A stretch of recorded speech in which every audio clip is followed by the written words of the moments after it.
My name is Greg Vernacci. I am from AIG. Tom gave my bio this morning, so we'll skip over that to make sure that we get on time here. I'm very proud to present this session to you on something I'm calling CCA. I think everything that's advanced needs an acronym, and that's Advanced Cyber Coverage. Actually, it was called Cyber Coverage Advanced in my PowerPoint slide, but I'm excited about it because there's a number of interesting topics that we're going to hit upon as well. The topics we're going to hit upon are really going to build off what that last session was really talking about. We're going to talk about cyber risk in the infrastructure space.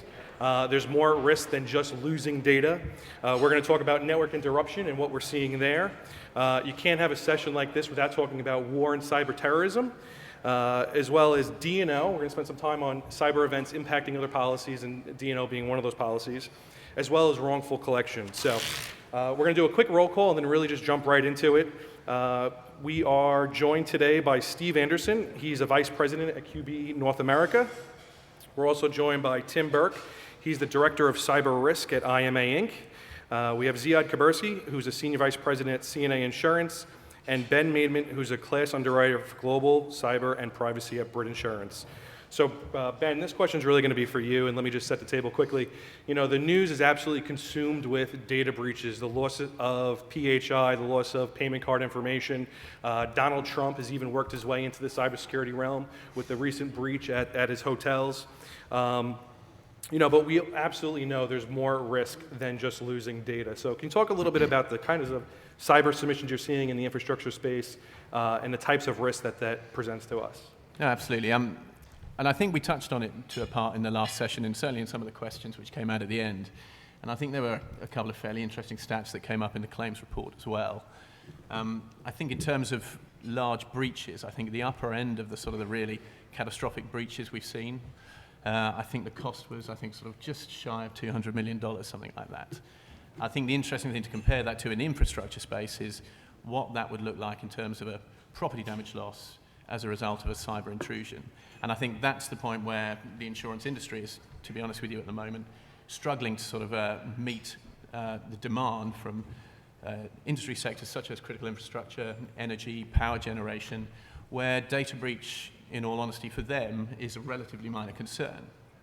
I think, obviously, data breach is a concern to all companies with any sort of employee base or anything like that, with the data collected on their staff and things of that nature. But to a much greater concern, their concern is much more related to business interruption, but not purely through non-damage, non-physical damage intrusion related to cyber risk, much more related to cyber intrusions leading to actual property damage and bodily injury events. I think at the moment, the insurance industry does not handle that aspect of it well. I think the main issue we have is that it falls to a certain degree between two stools. It doesn't sit neatly in the cyber market, which historically has come from the casualty side, nor does it sit well in the property market, where historically cyber risk and non-physical damage, intrusion, things like that has not been something which has been part of the underwriting process there. And as a result, we are seeing some significant gaps in coverage. I think Toby referred to it earlier on. There are a number of cyber exclusions out there on property policies which completely knock out any property damage consequences of a cyber-related loss. CL380 is the one which is most often denoted. Equally, in terms of affirmative coverage, there's very little in property policies to specifically address cyber risk.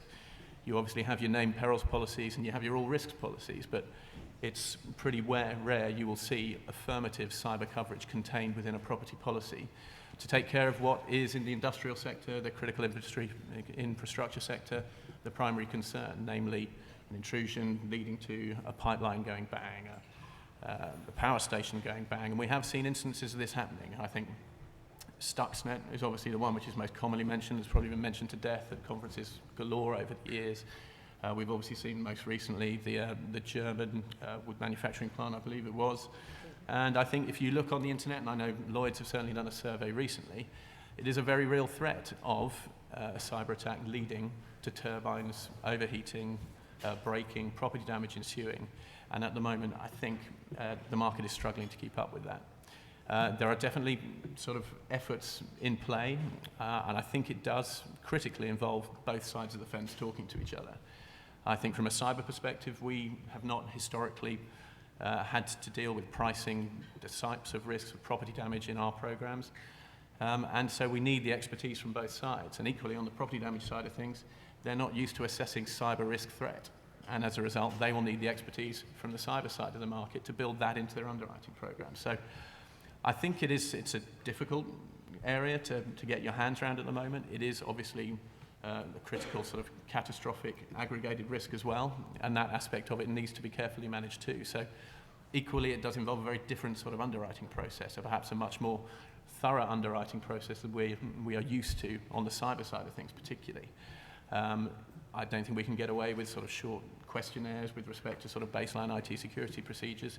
It does need to go much more deeply into the industrial control systems, to the SCADA systems, to assess them more adequately, to assess what the real risk is there, and any sort of contagion risk there involves with multiple entities using similar operating systems.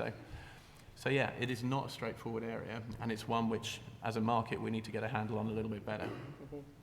Steve, has he had any comments? I mean, what are you guys doing from your side at your organizations? Yeah, sorry. So from our side, I mean, we're trying to address this, and it's still very early in understanding really sort of how that metastasized to all the different policies, but understanding that property and BI are really something that we need to keep an eye on just because of the aggregation-related issues.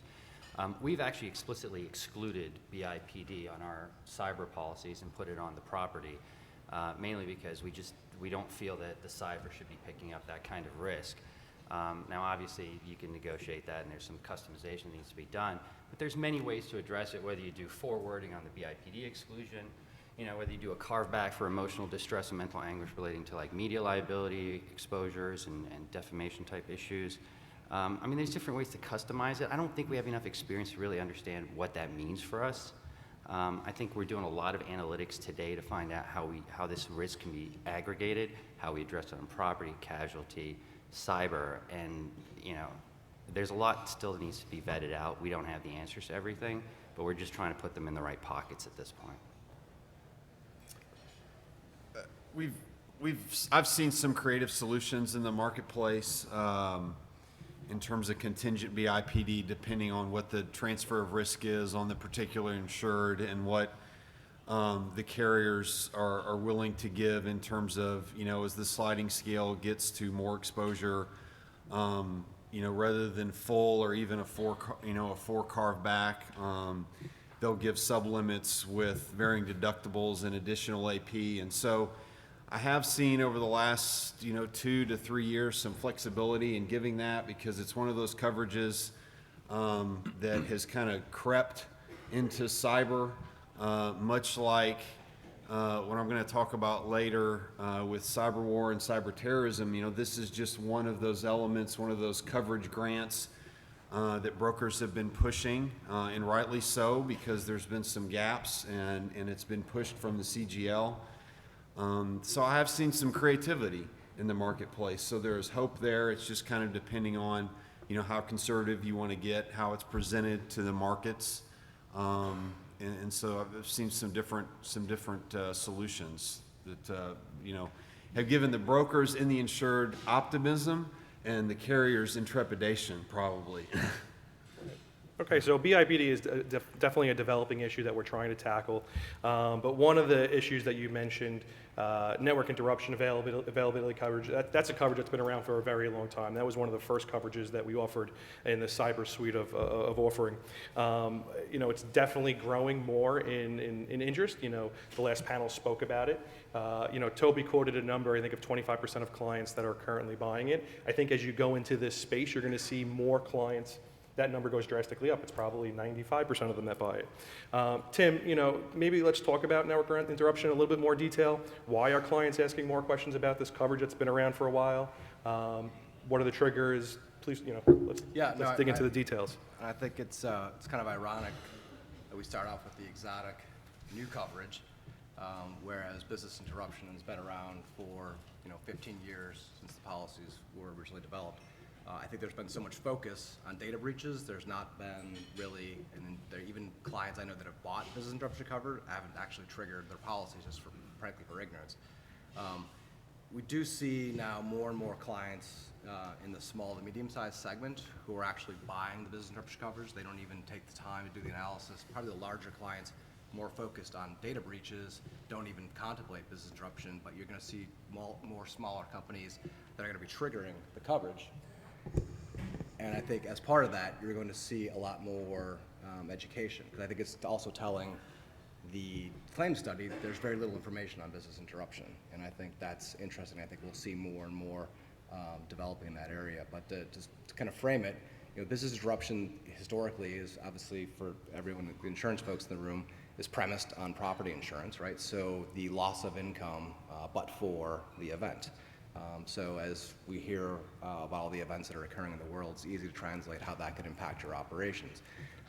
You're going to have typically a waiting period within the policies that we're seeing anywhere from 6 hours to 24 hours.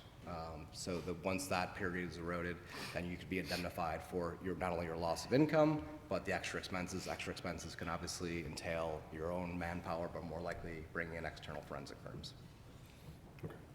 Can you talk about the dependent business interruption element? That's definitely a nuance and a question that we know comes up quite a bit when we're trying to place these deals. Yeah, I mean, I think that's probably another area where, we have in our industry a lot of hypotheticals. I'm not familiar. I think I'm familiar with some business interruption claims in the retail space, but I don't think we've seen any real significant cases, Wall Street Journal, front page situations where you have an entity that's reliant on a third party, whether it be a cloud service provider, but the same notion goes for we're describing that if you have some form of downtime, how does that translate to your operation? So if your service provider is down, what does that mean for you? And I think that's something is probably not part of the majority of entities buying this coverage, part of their focus. And I can give you an example. We sold a policy a few months back, and as part of the analysis, asked the general counsel, gave him the notion of business interruption, contingent business interruption. He said, well, we don't have an IT department. We rely exclusively on a third party. I said, well, there's your case in point of contingent business interruption. But I think more and more, particularly in that small to medium-sized space, are reliant on third parties. So the idea of your vendor being down means you're down, and how does that translate to a loss of income? Yeah, and I think that obviously creates significant underwriting challenges as well, because you're not effectively underwriting your insured, you're underwriting their third parties, and the challenges of getting sufficient information in your hands in order to do that is very, very difficult, and to see then what the subsequent effects are going to be. And then if you add that to the potential aggregation loss scenario you're looking at there, with a number of multiple insureds using a single vendor, again, I know we touched on it briefly in the previous session, but that is, again, a major concern in respect of a single outage at a single vendor causing multiple sideways losses, which any insurer is going to look to avoid. So it's a very challenging area as well. But again, one with the reliance there is on third-party vendors, the increasing use of cloud we're seeing year on year, it's critical for us to take a look at it. Since it came up in the last session about waiting period, maybe this session here, anybody have any commentary why they think it's 6 hours or 12 hours or 24 hours? Anything they want to add to Toby's response, which I agreed with? I'd say it's still a fraction of what it is in the property world. In the property world, you're looking 24 hours, 48 hours and up, but that's sort of no good answer, obviously. I think, again, it's still a very young coverage to a certain degree. The take-up of the BI coverage, as Toby touched on previously, is still relatively limited. Obviously, the broadening of the triggers to coverage are growing, which is meaning take-up of the coverage is greater. Once we start seeing more loss information coming in, then we can probably more realistically ascertain what is the correct level of waiting period. Yeah, I mean, I think it's still remarkably speculative coverage, even though it has been around for so long, just for the lack of use. But I do think you're going to see, as the loss activity comes through, you're going to see more nuanced coverage. You're going to see waiting periods that probably align more intuitively with the vertical, right? So say energy may have a longer waiting period. Other ops may have a shorter waiting period, but I think you can only do that based on the actuarial evidence to show what actually makes sense for the insureds to do it in a profitable manner.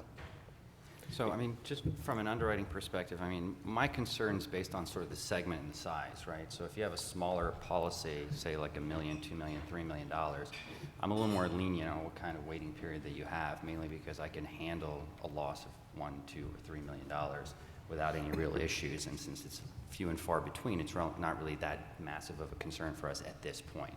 And a lot of those smaller companies, you're not really going to drill down onto the level of underwriting that you would a larger company that's going to have $50 to $100 million of capacity on it. which could be a catastrophic type scenario, in which case you want to make sure they have a lot of skin in the game, right?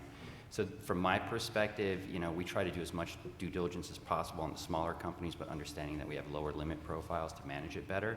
But on the larger stuff, I think there's a lot more information that you need to make sure you make an assessed and intelligent decision. Yeah, that's my biggest challenge with it as well, just on top of everything else we just discussed, is that when the client asks for that, can they articulate what their actual loss would be during that waiting period?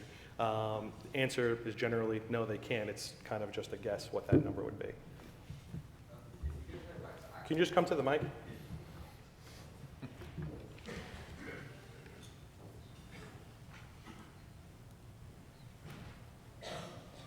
If you're going to talk about business interruption and you're going to look at actuarial data, is that always the best thing? Because if you look at all the retail breaches, surely you were looking at actuarial data then, but you've still paid a lot of money, and a lot of the American markets are pulling out of it. So is it the best thing to look at, or just maybe give it a go and see where it leads? Because that's the way you've done it with retail.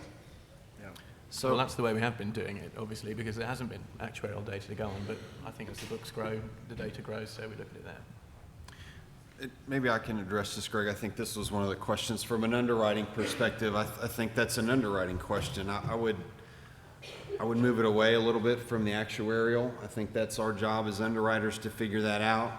How do we underwrite to that? Well, when I was at Cisco Systems and we designed networks and we built routers, we had 3 data points that I think are very applicable to brokers telling markets how their insureds design their networks. I think how the brokers ask insureds how they design their networks, and that is, what is your point of failure? What is your crossover reliability? In other words, when you have these data points or these router points throughout your national or international networks, how reliable are they? And then finally, if you have a failure, how do you respond to that? Do you have a network management system in place? Do you have a team of people where those data points are coming up? How do you manage that? And that fits very well into the risk management play as well, but it's very rare that we get that kind of detail on the carrier side. And additionally, a fourth point that kind of I look for and sometimes can have frank discussions with CIOs, CTOs, CSOs is how reliable is your network? At Cisco, what we did is we had what we called kind of the 5 nines. It was 99.999 reliability. And that was kind of our goal. And what that essentially means is if we could get to 5 nines, that router or that network would only likely on an average be down 5.5 minutes a year. If we went to 6 nines, that would go down to about 1.5 minutes. If we went to 7 nines, it would go down to 30 seconds. And so those are the kind of data points that as underwriters, if we can find out, we can start changing the business hours and those types of things and getting into those details, because we're truly finding out how reliable that information is and how reliable, and we're not depending on the math guys behind the scene. I'm not saying throw that out the window. That's important, but the responsibility also falls to us as well. So I think just to also tie it back to that question, rather than taking the guesswork out of it and use that awful term forensic accounting, what are you doing as part of your analysis on the front side? Right? Have you done any scenario-based modeling to say if we are down, how do we measure that? And perhaps another alternative way of doing that, and I'll open up to some of my colleagues here, is would you be better suited, since it is such a speculative coverage, do your own analysis based on your vertical and just name the amount that you would get indemnified on an hourly basis, as opposed to taking out that guesswork? Is that a more efficient manner? Because I think that's the reality we'll be looking at, because you'll be going, if anyone has ever worked through a property claim, supposedly the hardest claims to work through, so much back and forth, right? We engage our forensic accountant, you engage your forensic accountant, try to meet in between. Are you better suited to just name a price on the front side? The only thing I would add is that, actuaries drive our business, despite the fact that we like to think underwriting is really the brains behind it. I like to think that we can make that decision on how we want to customize it. But it's based on the actuarial data that we're looking at, and we have a team of actuaries that constantly are working on different scenarios to see how this thing plays out. A lot of it's based on very limited data, very limited experience. And when you have that situation and very limited experience, the problem ends up being is that you can't rely on that data too well. So what they do is they throw in some assumptions in there, and assumptions make an ass out of you and umption. But at the end of the day, what we've seen and what we constantly are looking at is really sensitivity analysis from the actuaries, and what kind of scenarios would we see at this sort of penetration rate, this penetration rate, and this penetration rate, to see what would be the best case scenario, the worst case scenario, and then look at it throughout the entire thing and say, how are we managing that aggregation, how are we managing that exposure, and are we pricing it accordingly? All right, one more topic here. I promised Tom we would get back on schedule after this panel. But network interruption, you know, Steve, I think you were hitting upon it a little bit. You know, systems sometimes crash. Routers don't work. You know, you open up a newspaper and 3 big companies had system downtimes in a single day. You know, what is the insurance market doing about this? Is there a coverage available that responds to a non-security failure, non-hacking event? Yeah, no, that's, you know, yes is the short answer to the question, and thankfully so, because, you know, many of us have been in rooms with clients or prospective clients, and you'll get a really engaged CIO who will ask some questions, and, you know, oftentimes will bring in the human factor and the notion that it wasn't necessarily our security that failed, it was you know, the human that failed, or some of our programming that failed. So, you know, you use the term system failure, that coverage is available. It's going to take some additional underwriting, but it's certainly worthwhile. I mean, I think if you're going to buy business interruption coverage, that should be part of the solution. So it's readily available in the marketplace, but it's just something that you're going to have ample information to satisfy the underwriters to get that additional coverage. Okay. Changing gears a little bit, you know, like I said, you can't have a session like this without talking about war and cyber terrorism. You know, our keynote kind of spoke about some of the actors that are committing these attacks these days. Steve, you know, talk to us about this issue. You know, how are cyber policies dealing with the different kinds of actions out there? Well, not very well. They exclude most warlike acts, and I don't want to get ahead of myself. I mean, like most, you know, of these hot topics we're dealing with, it's the language is very ambiguous. No one really kind of wants to dive head in. They just kind of want to dip their toe. I read one of the insurance pundits that said, you know, trying to cover cyber terrorism or cyber war is kind of like trying to insure an airplane in 1915. You know, we don't know what's ahead of us, and it's hard to figure out, and we know something's going to happen, but we don't know how to organize it. And that's kind of the point that we're at, you know, right now. Any guess on, you know, what would be specified as That's a right. war? That's right. This is always, I always get stuck with this one. This is always the fun question, right? So,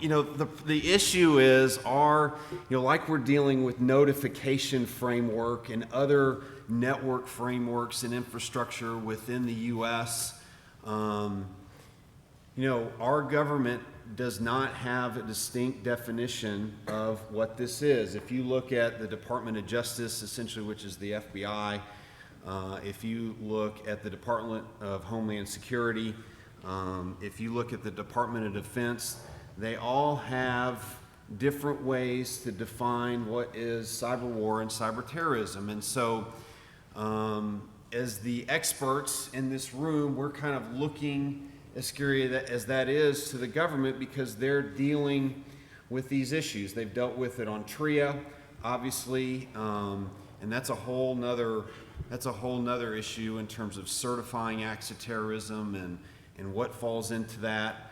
But I think that adds to the difficulty as private industry professionals. How do we come up with what is cyber war, what is cyber terrorism, and how we deal with that? And I think we're going to talk a little bit about that, aren't we, Greg? Mm-hmm.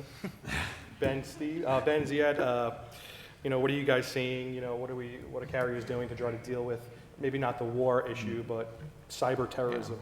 Well, I think the difficulty to some extent is the attribution of where the attack is coming from. You know, we are not dealing in a world where someone's walking in and, you know, blowing something up. Someone is sending data or a virus or whatever it may be from somewhere unknown. You know, I think we spoke to earlier on with respect to, we're pretty sure that they're somewhere in a room in China. There are a bunch of people in Chinese army uniforms committing some of these high-profile hacks we're seeing. But in terms of being able to prove that, absolutely, it is a very, very tough thing to do. To a certain degree, it's probably going to rely on what the outcome of that is. If it's going to end up with, again, a property damage event, something like that, that will be, in my mind, probably more likely to be something classified as an act of terrorism or an act of war. I think it's going to be very difficult to do that for an information breach or something of that nature, because I think purely in people's minds, that wouldn't constitute a terrorist act. That would probably be more of a criminal act, something like that, and something which we should be covering. So, to a certain degree, attribution is going to be key to it, and equally, the results of the act itself. Ziad or Tim, Tim, from your perspective, when you're talking to your clients, how do they accept this issue? What is ambiguity around this issue? Yeah, I mean, I think to add to Ben's comments, I think our perspective is more preoccupation over traditional property and casualty policies triggering as a result of that. Because I don't think, hello. I think what you could suggest, several events that have occurred have actually been cyber terrorism. You've never seen the attribution from, say, the State Department. So I don't think there's as much concern there, but you can get cyber terrorism in policies, and oftentimes they're standard language. But I do think that you're going to have an event, whether it be a manipulation of an industrial control system or something along those lines, that will cross over into the tangible world where you're going to see, say, property damage, pollution, or the like. That will get everyone's attention. That's going to really expedite this debate. And I think we certainly, particularly, for example, in the energy world, make sure that they are aware of what they currently have and try to align the coverages as much as possible and eke out as much coverage as possible. But I think we're more concerned with that tangible loss as opposed to the historical economic damages within cyber policies. I would agree with that. I mean, for us, and we're the minority here, I would say, is we don't have a cyber war or terrorism exclusion on our policy. We rely more on the BIPD to sort of address the real exposure that we see that could sort of manifest from a terrorist or war-related act. What we'd like to do, obviously, is cover the clients for what we see as a breach, no matter who's breaching you, right? As long as we know what the parameters are around the loss itself, and they're not sort of bleeding into property and personal injury type issues. It's an interesting transition to the next topic, is that these issues, cyber issues, can bleed into a number of different policies. We've talked about it in the first session. We talked about it during this session just now again. Maybe let's focus on the D&O policy, which often gets brought up these days. A lot of senior management changes at organizations after a breach. Ziad, is there a real likelihood of an impact to a D&O policy? What are we seeing? Yeah, I mean, we're seeing it now already. I mean, it's just really not that pervasive. So we've had several shareholder derivative actions, obviously the high-profile cases, the Home Depots, the Anthem, and the Target. The Wyndham, not the Anthem, and the Target. Some of the things that we are seeing is that, I don't think they've got much weight behind them at this point. I think right now the plaintiffs' bar is probably looking at different ways to sort of structure their arguments to get more traction in these areas. The one thing that I thought was pretty funny was, and I always distinguish between traditional type losses and shareholder derivative actions, is that on a traditional type basis, you look at a financial loss per se. And so last night, just quickly, I was taking a look at the three major, breaches, just to see sort of what the impact was on the shareholder stock price immediately after the announcement was made, and then how quickly it recovered. And funny enough, it was relatively benign.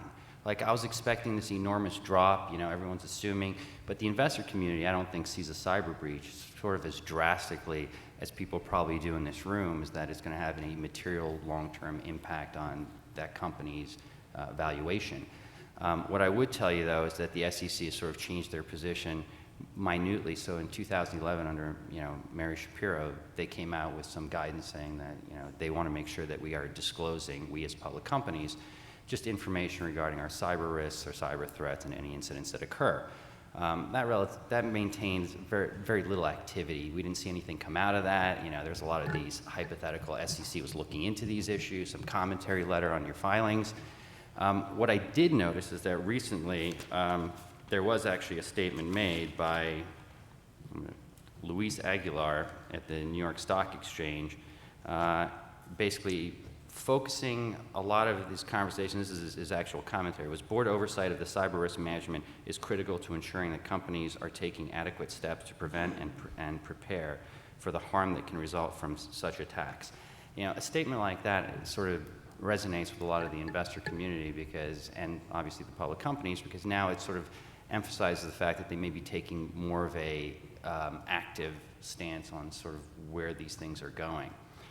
The only other thing I would add, and there's so much to talk about with this because I don't think we've even begun to see what the exposure is going to be on D&O. I will tell you that I think it is going to be dramatic. I think it's going to be a lot more dramatic than we ever thought it would be, just because I think there's a lot of overlap between the two. But, you know, the SEC has an Office of Compliance Inspection and Examination, and under their Rule 30A, they filed a first action against a company called RJ Jones Capital Equities Management. Now, Rule 30A requires that registered investment advisors to adopt written rules and procedures to safeguard customers' information and records. The fact that they actually filed this first action, especially against a security broker-dealer or financial advisor or registered rep, I think is sort of kickstarting a whole new segment of litigation and activity and investigations that we've never seen before. I think there's a lot more to come, and right now I think we're still very much at the infancy stages. I think it's, you know, it's interesting that that can't necessarily correlate share price to the data breaches, and I think that's been telling, but I also think it'll be interesting to see in the future the impact on brand equity. You know, could that be part of the actual alleged damages, and tying it back to our earlier discussions that, you know, the reputational impact of an entity, can you measure that potential loss of income as well, tying it back to the whole notion of business interruption. So the two may go hand in hand, right? So that you have some form of measurable loss of client base, and then so that's obviously your obvious business interruption. But then, what could that translate to in terms of your actual, you know, share value and value to your shareholders? I think the only other thing I would add is that I think most companies today have a heightened level of involvement in cyber-related, you know, exposures within their companies. I think boards are taking this very seriously. I think you're going to start seeing committees made up of within the board level to discuss sort of the security, the cybersecurity, the infrastructure, et cetera. Now, the double-edged sword here is that once you start getting more and more involved in sort of what's being done from a cybersecurity standpoint, the more and more you're accountable for any sort of breach that does occur, right? So at the end of the day, now that you're saying, before it was like your breach of fiduciary duty and that you did not, you know, safeguard that information as adequately as we should have, well, now guess what? You have a board committee that's discussing cyber-related issues. You're addressing that specific area. You're talking about what you're doing to safeguard it. And so your defenses in that situation, I think, get reduced slightly, but obviously it hasn't been tested yet, so sort of wait and see type scenario. So for Steve and Ben, you know, are we doing anything different on the carrier front since our policies, a number of different policies can be impacted? Is it just internal thought right now on how we're strategically going to deploy our capacity, how we're going to structure our policies as cyber as a peril or define policies? Can you share any insight? I'm getting a lot of calls from the D&O guys, that's for sure, because they are, you know, it's kind of trickle down questioning now, where we had to push our product up through the ranks. It's starting at the top and dropping down, you know, getting the right subject matter experts within the companies to get the questions that the board wants to know yesterday. I have seen some creative solutions in the marketplace that have been applied to the D&O side. Not all the markets are latching on to that, but, you know, like IDL and Side A came into D&O, you know, 15, 20 years ago. You're starting to see that kind of creep, you know, into those types of products as well, and applying. So again, starting to see creativity, and, you know, quite frequently I'll sit in these conferences and these seminars, and you know, all the talking heads that sit up here talk about creativity, and, you know, the difficulty we have as an industry is we're having to be creative in multiple areas, not just single, right, and all at once. And so I think the theme that I'm going to talk to Mark about next year is we're all in this together in large quotes, because we're all having to figure it out and kind of, again, it's creeping into these other lines, and yet we're still just trying to get, policy language correct on our product. So then I don't know if you have anything to add to that. Well, yeah. Well, I think writing off a Lloyd's platform, as Brit do, there is a huge focus within Lloyd's now to either affirmatively cover cyber risk or exclude it. And there's going to be no grey area. And then I think Tom Bolt, who's the performance director, has made it very clear that if you do end up picking a cyber loss up and you didn't realise you were doing it, he's going to load your capital heavily because of it. So I think that's the way we should go. I think insurance, it gets a bad rep from time to time, but we can lose that reputation by being absolutely clear as to what we're covering and what we're not, because that ultimately is where disputes come from. So I think if we go down the route of, it may not be purely in the cyber market, but even if it's in the property market, as long as they're underwriting for it and pricing for it and monitoring the sort of the aggregation risk concern as well, then I think ultimately everyone's in a much better place than where we are now. So the only thing I would say is, and just more a question for anyone here, including you, but the failure to maintain insurance exclusions got taken off. It's usually put in during a recessionary hard market type scenario. I think it's got a lot of applicability here, especially with cyber, right? Because it's sort of mitigating the overall exposure on the D&O, because when you think about it, if you put a failure to maintain insurance exclusion, somebody does not buy a cyber insurance policy, the actual cost to the company itself for that actual breach can be so impactful that it could be material and impact the valuation or the value of the company's equity, right? So I'm just curious, do you see that coming back? I mean, there's millions of things we can talk about, like non-stacking kind of limits, sublimits, defense costs, whatever, but I think this one's pretty important. I think it's on the table. I think all issues are on the table. I think to Ben's point, we don't know the exact answer. We're kind of fumbling our way through it. But aggregation, the way different policies are impacted, is absolutely of a concern to us. I swear this topic was on our agenda before we saw Mark's report about wrongful collection. We thought that was a very important topic to hit upon. These policies cover more than just disclosure of data. So Tim, I know this is an important issue for you and your clients. Talk a little bit about it, what it is, why it's important, what the issues are. Yeah, no, I think it's a topic that's probably been somewhat ignored just because there's been so much focus on data privacy breaches, but standard policies are designed to protect against failure to safeguard information. I don't think most insureds are aware that the idea of kind of wrongfully collecting or maintaining confidential information for your economic purposes are not covered. It can be covered. It's another example that you have to go through some extra underwriting hoops to get there, but I do think it's an area, I've lived through it with some claims, whether it be some very obscure privacy statutes here in California. Some of my carrier friends here might shudder when they hear Song Beverly Act as an example. So perhaps unintended consequences, but if you are collecting information on a retail basis, you could be, supposedly, violating that law. Probably more in terms of this panel discussion, where I think it's relevant. I mean, there's a suit against Facebook for violating the Biometric Act of Illinois. Frankly, wasn't aware there was a Biometric Act in Illinois. Growing up in Illinois wasn't a big issue. But nonetheless, there's an attorney who also resides in Illinois who's made a pretty big business out of going after companies, which, the simple theory is you're saying this in your privacy policy, but you're doing something else in reality. And I think if you think about the notion of behavioral advertising, all the social media platforms, what are they doing with your information on the backside? I know it may burst some people's bubbles, but they're not doing it for the goodness of you. They're actually monetizing your information.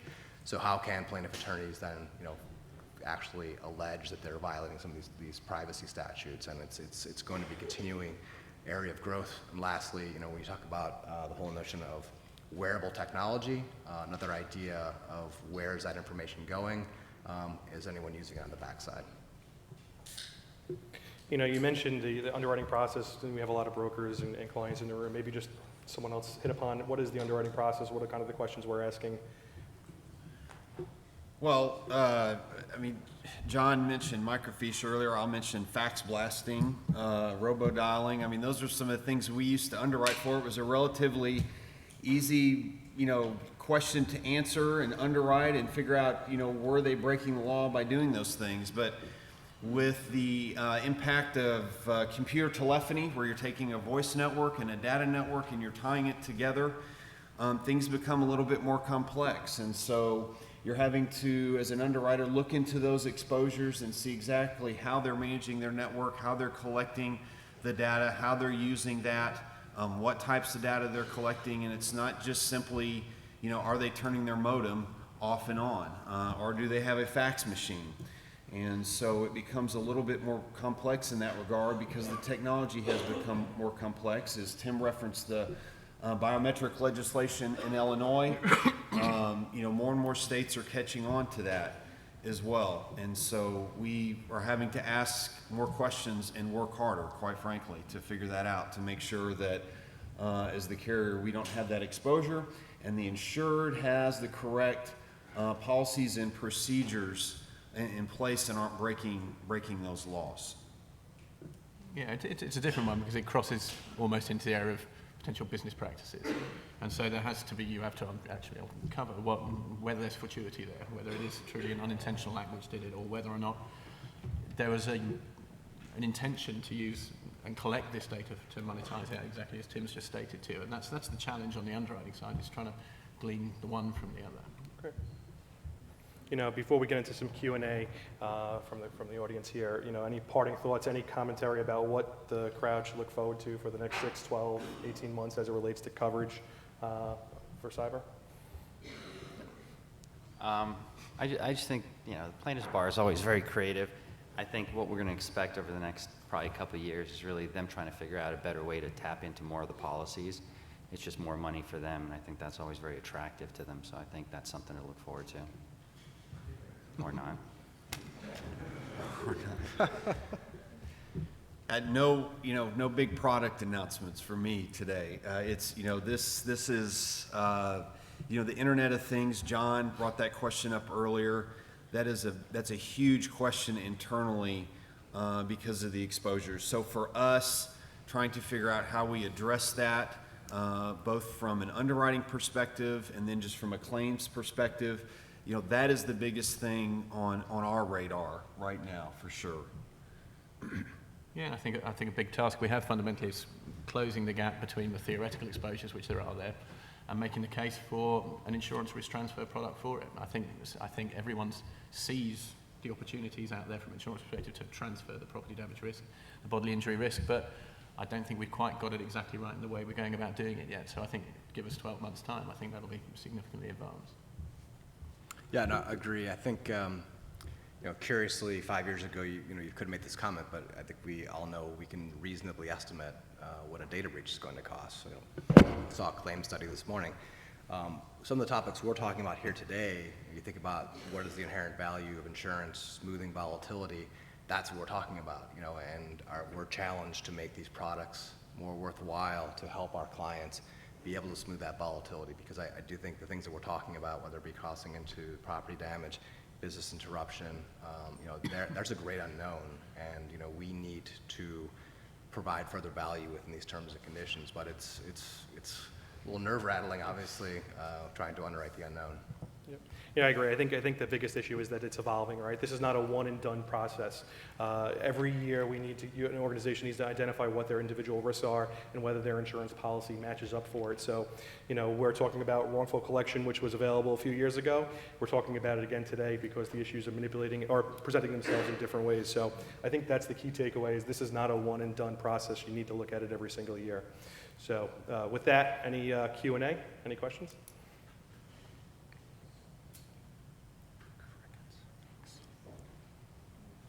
All right, thank you very much.